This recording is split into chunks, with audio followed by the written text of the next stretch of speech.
सत्य कथा,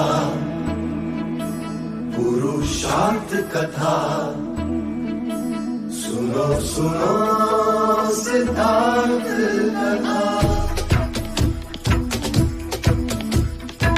सत्य कथा, पुरुषार्थ कथा, सुनो सुनो सिद्धार्थ कथा। चढ़ते सूरज सा तेजवान वो कीर्तिमान, हुंकार भरे जब कूच करे, थर थर कांपे आसमान। वो राजपुत्र वो शूरवीर, पर्वत को भेद दे उसके तीर, शांति का स्रोत करुणा की धार, निर्झर झरे मन से अपार। वो राजपुत्र वो शूरवीर, पर्वत को भेद दे उसके तीर, है शाक्य वंश का वो तारा, जगमग है जिससे जग सारा। सत्य कथा, पुरुषार्थ कथा, सुनो सुनो सिद्धार्थ कथा।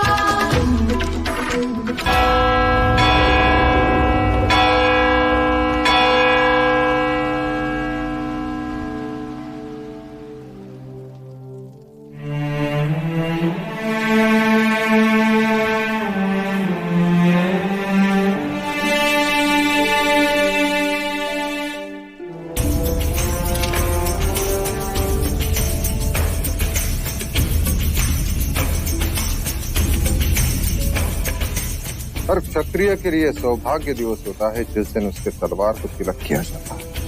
और हर शतरानी इस दिन की राह देखते देखते अपने ही आंसुओं में डूब जाती।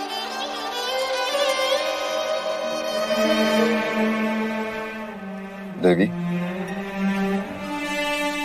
अब तुम्हें मेरे बारे में चिंता करने की कोई आवश्यकता नहीं। रणभूमि में मैं अकेला नहीं हूं, मेरे साथ हमारा पुत्र भी होगा। उसकी व्यूह ने शाक्यों को उत्साहित कर दिया।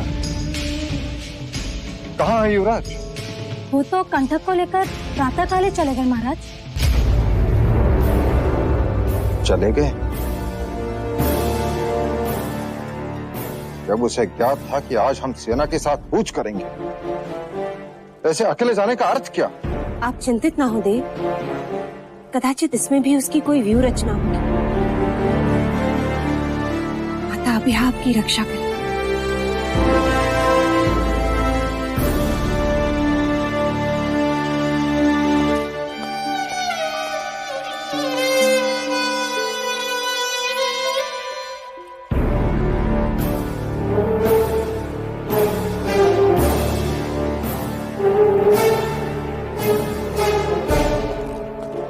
विजयी भव। देवता, आज रणभूमि में जाने से पहले मैं तुमसे एक वचन चाहती हूँ। कैसा वचन? रणभूमि में शाक्यों के विजयश्री का संदेश सुनने के साथ साथ मैं एक और शुभ संदेश सुनना चाहती हूँ। और कौन सा शुभ संदेश माँ?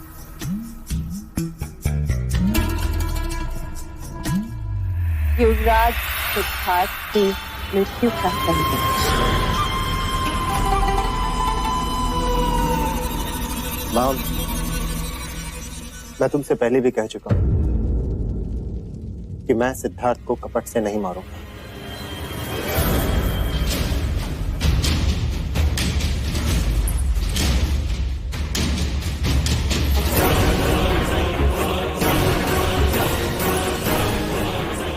परंतु यदि रणभूमि में सिद्धार्थ शत्रुओं से घिर गया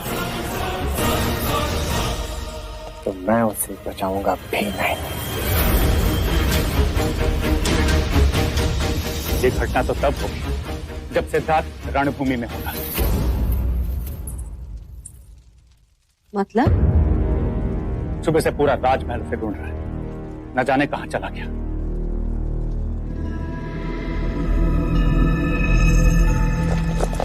महाराज शुद्धोधन की! महाराज शुद्धोधन की! महाराज शुद्धोधन की। युवराज सिद्धार्थ आ गए? अभी तक नहीं भाई महाराज। तो जाने कहाँ गया? आते ही मुझे सूचित कर दो। जी महाराज। महाराज शुद्धोधन की। महाराज शुद्धोधन की।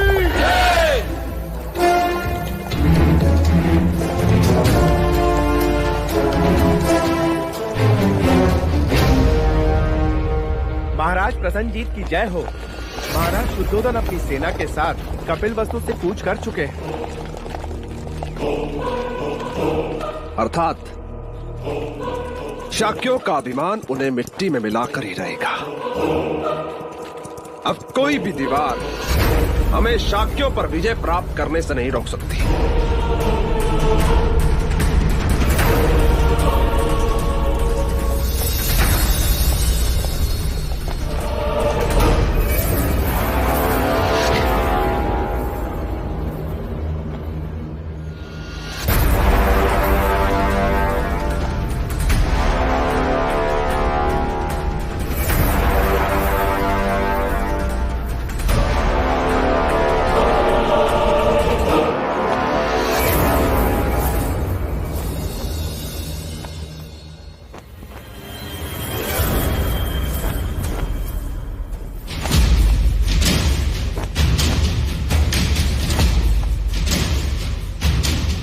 महाराज, कौशल की सेना हमारी सेना से कई गुना अधिक है।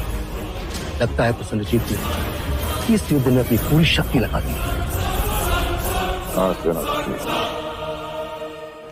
चलो।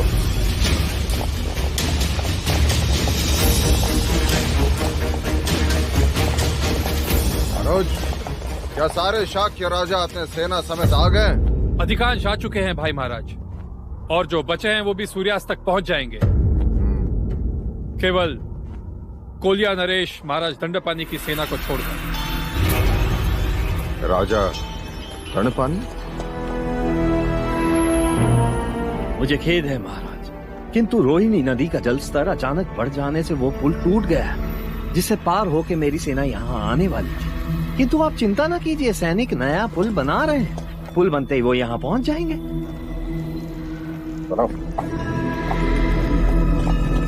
सेना तब पहुंचेगी महाराज जब निकली हो।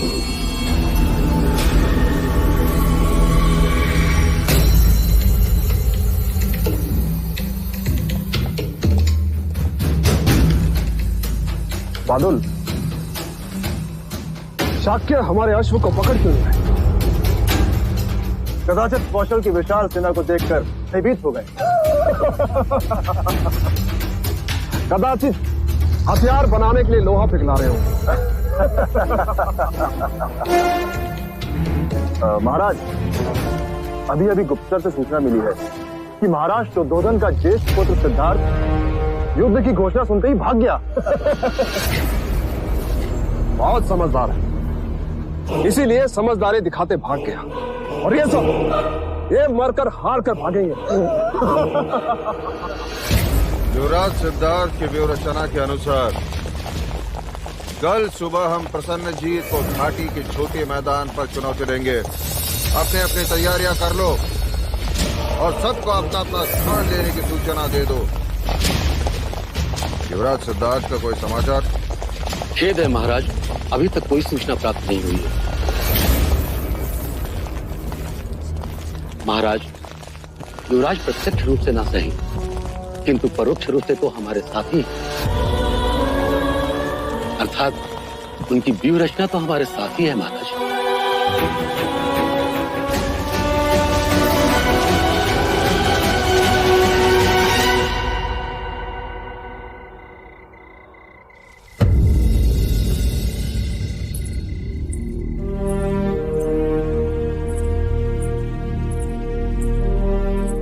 न जाने ये रात कैसे बीतेगी,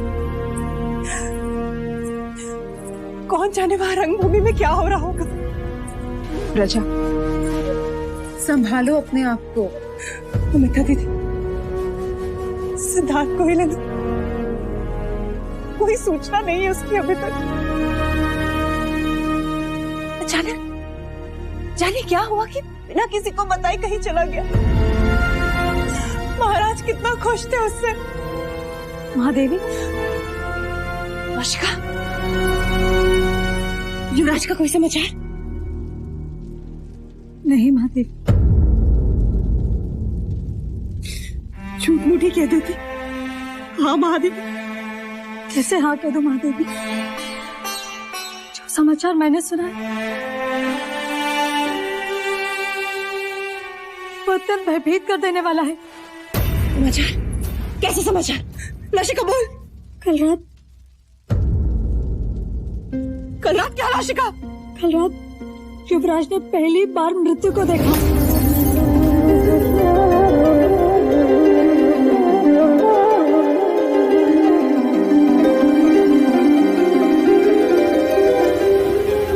हाँ महादेव, चंदा ने बताया कि कौशल के राजदूत बलदेव की युवराज के सामने उन्हीं की गोद में मृत्यु हो गई।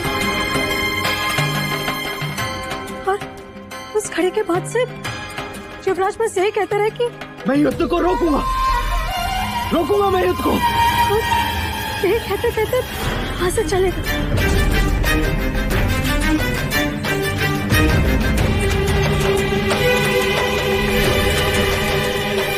लो, हो गया घंटादार। इतने वर्षों का श्रम व्यर्थ हो गया। आप नहीं जानती अम्बिका जी, युवराज मृत्यु ना देखी इस भय से दिन रात मरते आए हैं हम। क्या कुछ नहीं किया उनसे मृत्यु को छुपाने के लिए। हे भगवान, महाराज को पता चलेगा तो पता नहीं क्या होगा। तुम शांत रहोगी मंगला?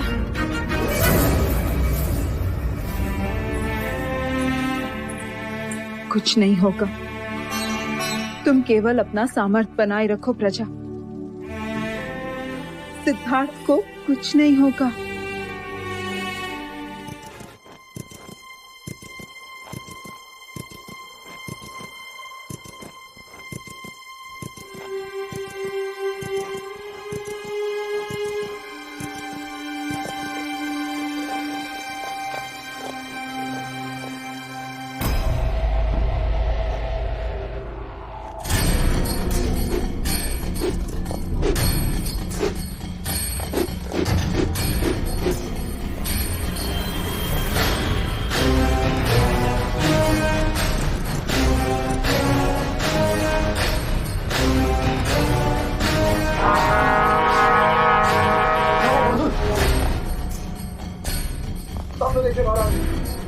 कोहरे की आड़ लेकर शाह की सेना पहाड़ी के भीतर चली गई है। अश्व कहाँ है? वो अश्व को भी पकड़ के ले गए हैं महाराज। क्या? अश्व को पकड़कर उन्होंने हमें चुनौती दी। युद्ध का ये अवसर पुनः नहीं मिलेगा। तैयारी करो। हम भी कोहरे की आड़ में उनका पीछा करेंगे। अब कोई पहाड़ी हमें नहीं रोक सकती। कूच करो। चलो।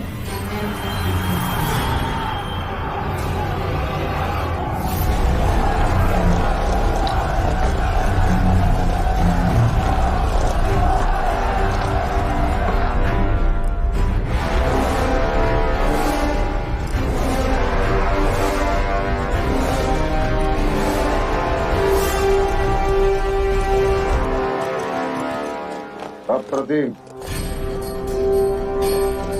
कुमार देवदत्त की जय। कुमार देवदत्त की जय।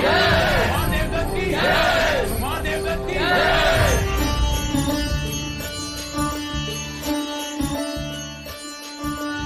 आरती उतारो श्री राम रघुवर की। राम रघुवर की। श्री राम सिंह की। राम रघुवर की। श्री राम सियावर की। आरती उतारो श्री राम। आप प्रसाद समझ कर ही खा लीजिए। आपने और माँ ने कल से कुछ नहीं खाया। और तूने कुछ खाया?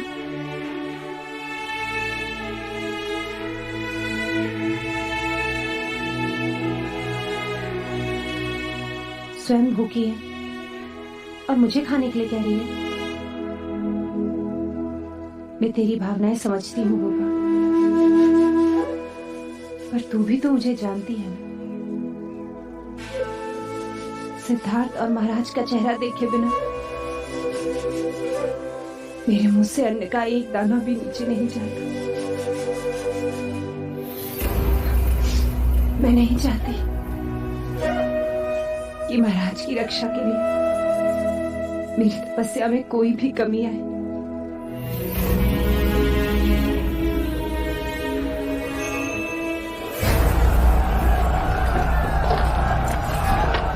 महाराज,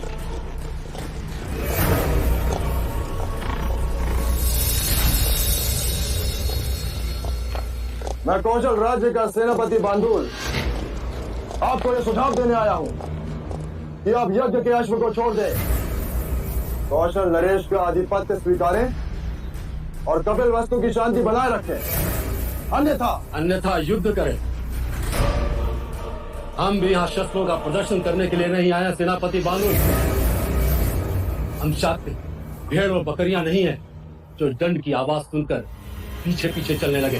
भेड़ और बकरियां हाथी का कुछ नहीं बिगाड़ सकती सेनापति। भेड़ बकरियां तो दूर की बात है, एक चींटी भी कान में घुस जाए तो हाथी को पागल कर सकती है। युद्ध की तैयारी करो सेनापति बांदुल। अश्वमेध यज्ञ कहीं खुली आंखों का स्वप्न करना रह जाए।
कैसा दृश्य था?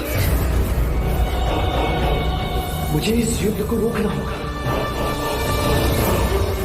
कपिल वस्तु के योद्धाओं, कृपा है मां भ्या की। सौभाग्य है हमारा कि हम क्षत्रियों का युद्ध का अवसर मिला है। हमारे मिट्टी के प्रति प्राण अर्पण करने का अवसर मिला है। ऐसे टूट पड़ो शत्रु पर कि वो देखता रह जाए। उखाड़ फेंको साहस में अंधे प्रसन्नजीत को, जिसमें हम शाक्यों के स्वाभिमान को ललकारा है। वो मां भ्या की, वो शाक्य गणतंत्र की।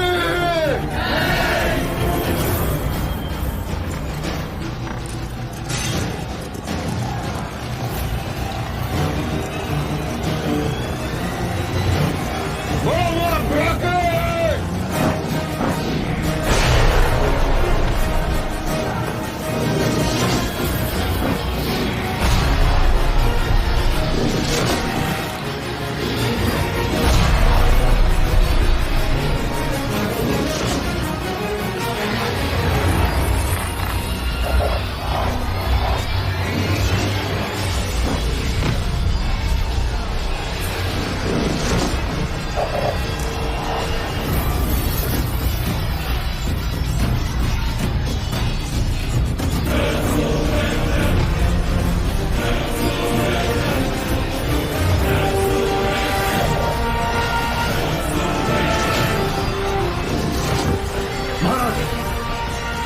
शाक्यों की यही चाल थी कि हम खाई में रहे और वो चोटी पर। यदि हम यही रहे तो हानि होगी। हमें उन पहाड़ों पर जाकर आक्रमण करना होगा महाराज।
राजा दंडपानी, यदि ऐसे ही कौशल सेना गिरती रही तो उनकी पराजय निश्चित है। विद्या पर विश्वास न करो अनुज। वो ऊपर नहीं आ सकते, परंतु उनके तीर वर्षा की बूंदों की तरह पड़ रहे हैं। देखो।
तूने गलत रास्ता चुना है। बेदत के होते हुए तुम शाक्यों के जिगर में कभी नहीं पहुंच सकता। तो तुम देवदत्त हो जो युवराज सिद्धार्थ से पराजित हुए थे, आज मुझसे पराजित हो गए।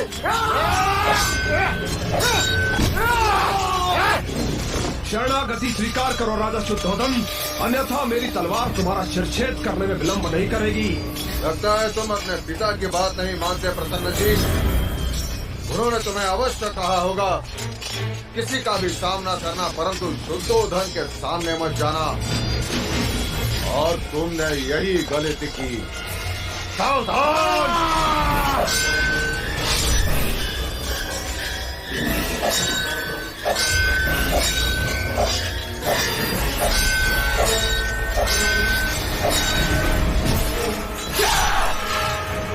राजा अमितोदन, महाराज को समझाओ, हमारी सेना कम हो रही है और वो अपनी सेना को बढ़ा रहे हैं। आधिपत्य स्वीकार लें, अन्यथा हम बुरी तरह पराजित हो जाएंगे। कायरों की बोली नहीं बोलता राजा दंडपानी, और पराजय से पहले पराजय नहीं स्वीकारता।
पिताजी, हमें महाराज की सहायता के लिए जरूरत नहीं है।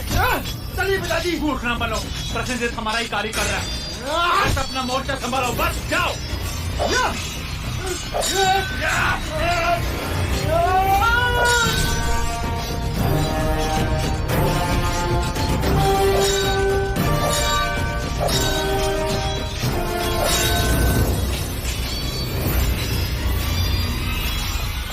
मेरे चरणों में अपना शीश झुकाओ और अपने प्राणों की भिक्षा मांगो, भिक्षा। मैं तुम्हारे प्राण नहीं लूंगा। इस समय भी तुम्हें मेरी ही आज्ञा का पालन करना होगा प्रसन्न जी। कर दो शिरच्छेद। भाग्यशाली समझो कि मेरी तलवार थक गई, अन्यथा क्या?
कौशल नरेश, केवल मेरे आदेश की आवश्यकता है। ये सारे हाथी कुछ ही पल में तुम्हारी सेना को कुचल देंगे।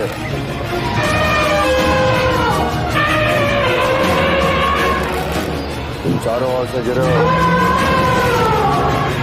अपने शस्त्र फेंक दो। कुछ देर पहले तुमने कहा था, अब मैं कहता हूं, शरणागति स्वीकार लो, अन्यथा। शरणागति स्वीकारने से तो अच्छा है हम लड़कर मरे। बस बंद कीजिए ये रक्तपात, रोक दीजिए अहम की लड़ाई। क्या पाएंगे आप? युद्ध से कभी किसी को कुछ प्राप्त नहीं होता, केवल घृणा बढ़ती है। जानते हैं आप, युद्ध में कभी किसी की विजय नहीं होती, केवल मनुष्यता की हार होती है।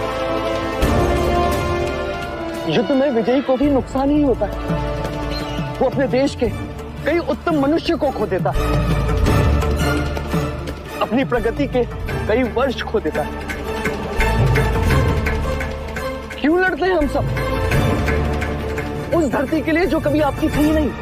हम अपने प्राण दे सकते हैं युवराज, अपना स्वाभिमान नहीं दे सकते हैं। तो इस यक्ष प्रश्न का उत्तर आप ही सुझाएं कौशल नरेश, जिससे आपके स्वाभिमान को ठेस भी न लगे और ये रक्तपात भी रुक जाए और युद्ध विराम भी बना,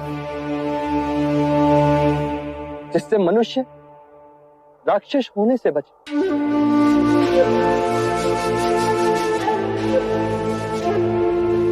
केवल एक पर्याय है मेरे पास, जिससे दोनों देशों का सम्मान बना रहेगा। कैसा पर्याय? हम एक प्रस्ताव रखते हैं। कैसा प्रस्ताव? हमारी दोनों सेनाओं का एक योद्धा जो सर्वश्रेष्ठ, उसकी परीक्षा होगी, जो लक्ष्य भेदेगा विजय उसी की होगी। क्या शास्त्रों को यह बात मान्य है? नहीं, कदापि नहीं। हम युद्ध जीत चुके हैं महाराज। मान्य। आत्मघात होगा महाराज, हम जीता हुआ युद्ध हार जाएंगे। शत्रु का नाम मिटाने का यही एक अवसर है महाराज। प्रस्ताव आपने रखा कौशल है, लक्ष्य हम चुने। मान्य है, कहो क्या होगा लक्ष्य? आपका और मेरा सर।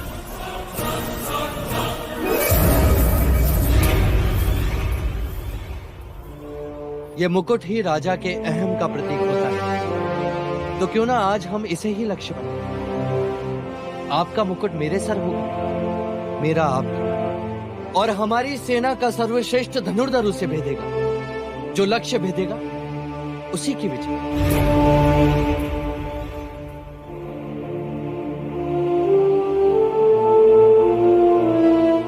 मान्य, पर पहला लक्ष्य तुम होगे सितारा।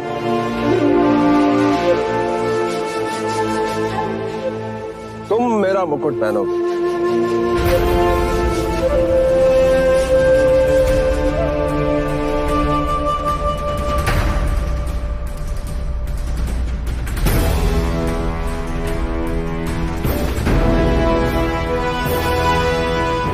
ये क्या मूर्खता, इसमें तुम्हारे प्राण भी जा सकते हैं। जहां इतने प्राण गए वहां एक और से। यदि मैं युद्ध जीत गया तो बहुतों के प्राण बच जाएंगे।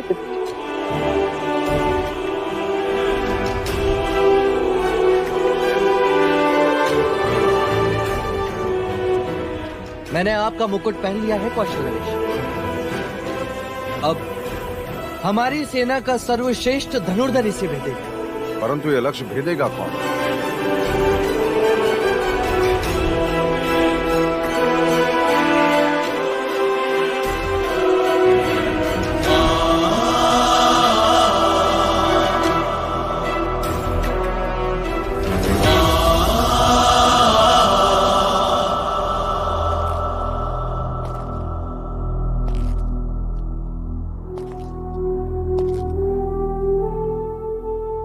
हमारी सेना में सर्वश्रेष्ठ धनुर्धर केवल आप ही हैं ज्येष्ठ। मुझे आप पर पूर्ण विश्वास है।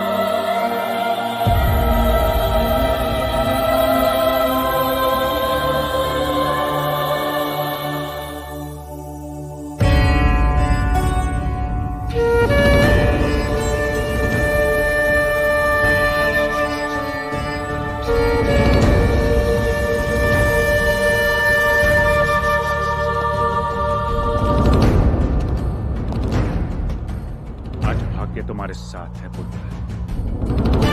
लक्ष्य सिद्धार्थ का मुकुट नहीं, उसका सर होना चाहिए।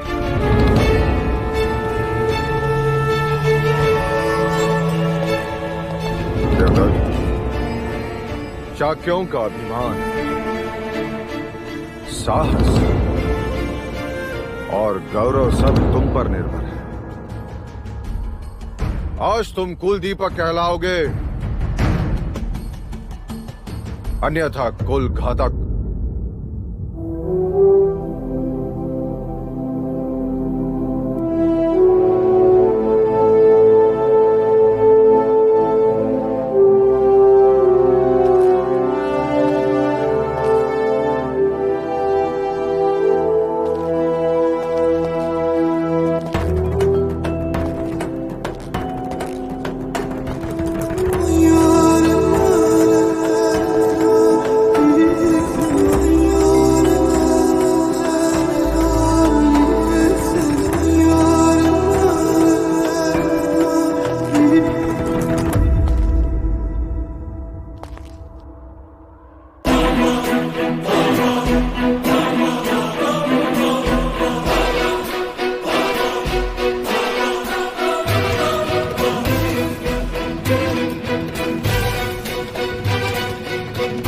ये मेरा खेत है।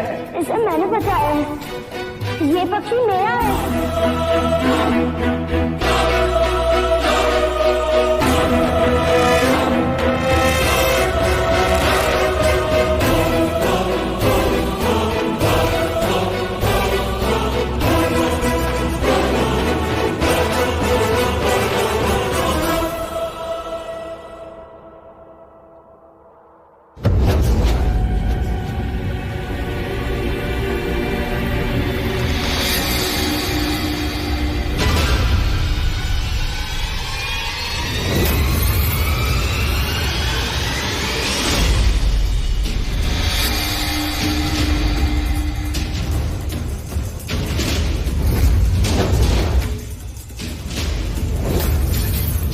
शाक्यों के विजयश्री का संदेश सुनने के साथ साथ मैं एक और शुभ संदेश सुनना चाहती हूँ। और कौन सा शुभ संदेश माना? युवराज सिद्धार्थ की मृत्यु का संदेश। शाक्यों का अभिमान, साहस और गौरव सब तुम पर निर्भर।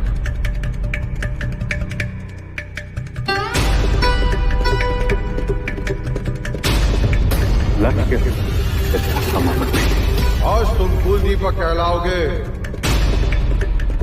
अन्यथा कुल खत्म।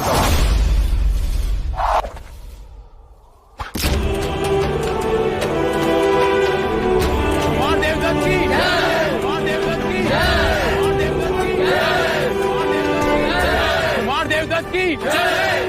देवदत्त की जय, कुमार देवदत्त की जय।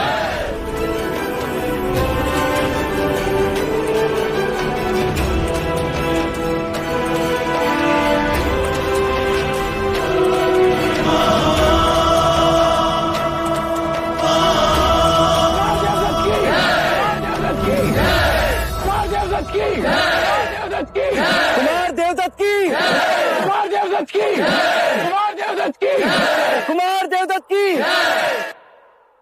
शाक्य गणराज्य की, शाक्य गणराज्य की, शाक्य गणराज्य की, शाक्य गणराज्य की।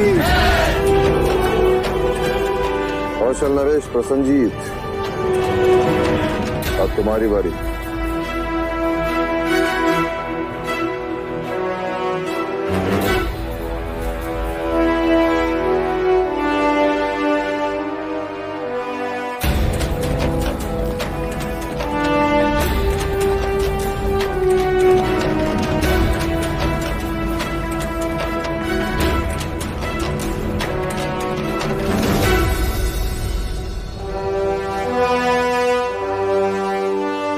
अप्रतिम, अप्रतिम।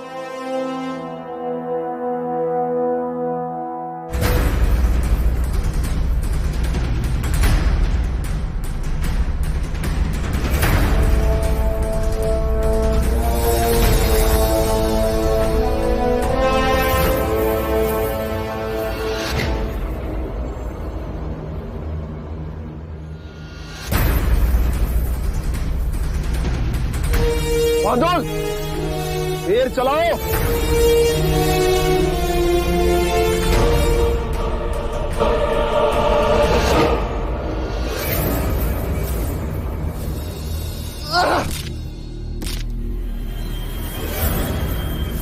आदेश का उल्लंघन क्षमा करें महाराज, मेरा लक्ष्य आपका शीश कभी नहीं हो सकता। आप जो दंड देना चाहे दे दीजिए, पर मैं ये लक्ष्य नहीं भेज सकता महाराज।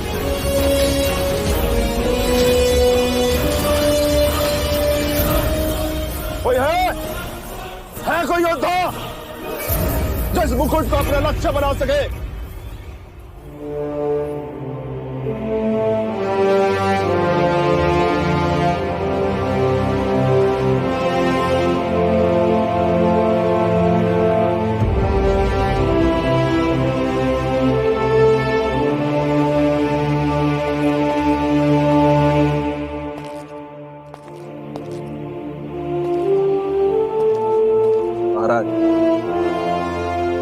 राजा कितना भी शूरवीर क्यों ना हो, परंतु उसकी शक्ति उसकी सेना से होती है। मैं पराजित हूं, आप विजेता हैं। रुक जाओ महाराज, ये शत्रु है और शत्रु का सर शीघ्र अतिशीघ्र धड़ से अलग कर देना चाहिए। मैंने कहा रुक जाओ। याद है कुछ समय पहले मेरे सर पर तलवार रखकर तुमने क्या कहा था कि मेरे पैर छूकर प्रणाम कर और अपने प्राणों की भिक्षा। यदि मैं चाहूं तो इसी समय तुम्हारा शिरच्छेद कर दूं, परंतु युद्ध में विजय प्राप्त करने का श्रेय जिसके सर पर है, मैं चाहता हूं कि इसका निर्णय भी वहीं ले। सिद्धार्थ, क्या चाहते हो तुम?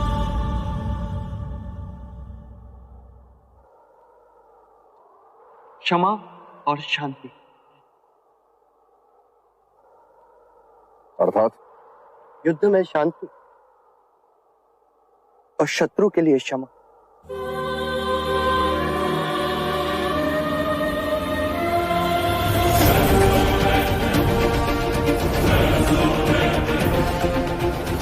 उठो प्रसन्न। हम शाक्य शूरवीरों का सम्मान करना जानते हैं। तुम्हारे पिता महाकौशल एक महान योद्धा,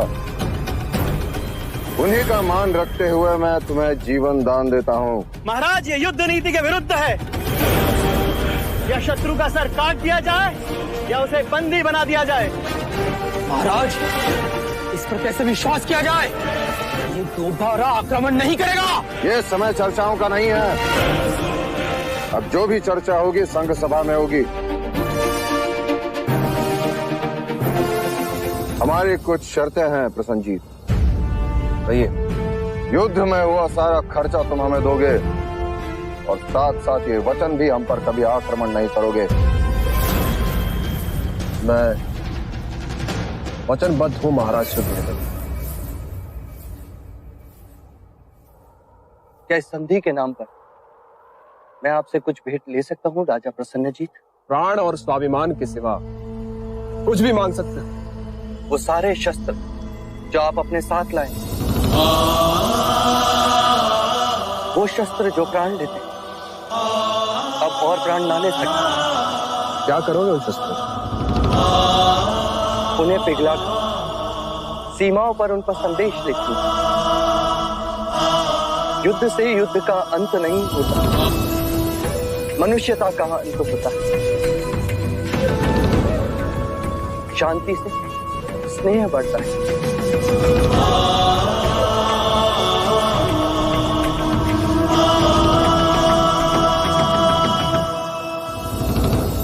तुम सब शाक्यों से अलग हो युवराज। पता नहीं क्यों मन तुम्हें शत्रु मानने से विरोध करता है। सत्य कथा, पुरुषार्थ कथा, सुनो सुनो सिद्धार्थ कथा।